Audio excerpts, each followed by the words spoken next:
We're going to go ahead and do a reconciliation. Once it is loaded, you're going to come to a screen that's going to allow you to clock in for the day. You would tap the keypad and type in your cashier number along with your password to get started on your sales for today.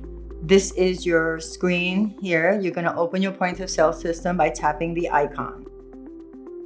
In your cashier functions, tap on that. You're going to hit the register Z because again, we touched base on the register X. A register X is just for you to occasionally check to make sure you're balanced, or whether or not you're switching shifts with somebody and they're going to run on your drawer. You want to verify that your money is on point before you walk away, and you want to verify the money is on point when you come back. So right now we're going to do a final Z for the day. So you're going to click on the register Z icon. So the question is asked, do you want to perform a register Z? You're going to hit yes. At that point, whether or not you've opted to have the smart till feature or not depends on what box is going to pop up. The register Z report has been completed and the shift has been closed. You're going to hit OK. You notice it brings you right to the home screen. You're going to hit action. You're going to hit reconciliation. You're going to hit shift recon. And as you notice, there is one there, the one I just did. So you're going to highlight it. You're going to hit select. So here is our box for editing. If you notice, it says cash in drawer. That cash in drawer is everything you have in here other than the money you started with. So you must take that out. So I'm going to put in $123. If you notice on the next category, there is a safe drop that we did hours ago. It's asking for that money. So you must go into the safe and take that $200 and add it to your deposit. At that point, you're going to go down the line to fill in the safe start and where your safe ends, because you must always count your safe before you start and after you end your shift. At that point, you're going to click this little reconciliation is final.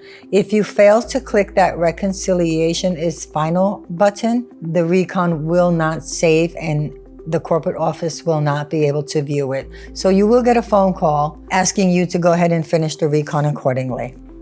So once you finish the money portion, you hit continue.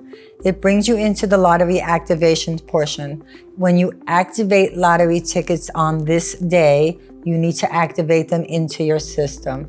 So you will find the ticket that you're looking for. You will drop your menu, find whatever ticket you're looking for, usually by the 4-digit number you'll see in front of it. Find it. Over here, you're going to finish entering the numbers that are on that ticket following the 1089 that you see here.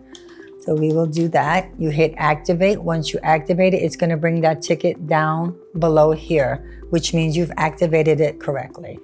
Once you activate all your tickets, you're going to go into the lottery game portions. And in here, you're going to enter in the beginning number and the ending number of the scratch lottery ticket that you started with and what you're ending with to balance out properly. Those that are highlighted red here in the total column will be the ones that you sold, and those are the ones you need to reconcile and make sure balance at the end of your shift.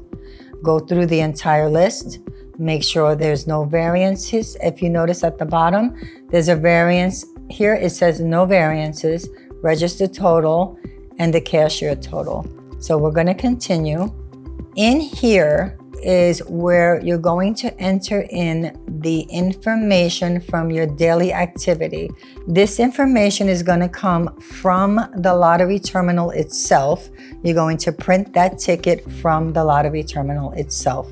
And you're going to fill in how many sales you had, how many cancels you might have done that day, put in the balance of how much lottery owes you, and you finish that accordingly. Once you've done all your information correctly, you're going to hit continue. You're going to hit save. It asks you, do you want to save this reconciliation data? Again, make sure everything you entered is correctly, because if you think you've made an error, hit no and backtrack yourself. But if you're confident, hit save, hit yes. You have now reconciled the drawer. That is now being forwarded to your corporate office for them to review. And you notice the box that just popped up says the reconciliation data has been saved. You're gonna hit close. And again, in this box, you see there is an option to print. You're gonna hit OK. If you notice, this page is very explanatory that the cashier who finished their shift today finished $64.71 short. And this is that reconciliation.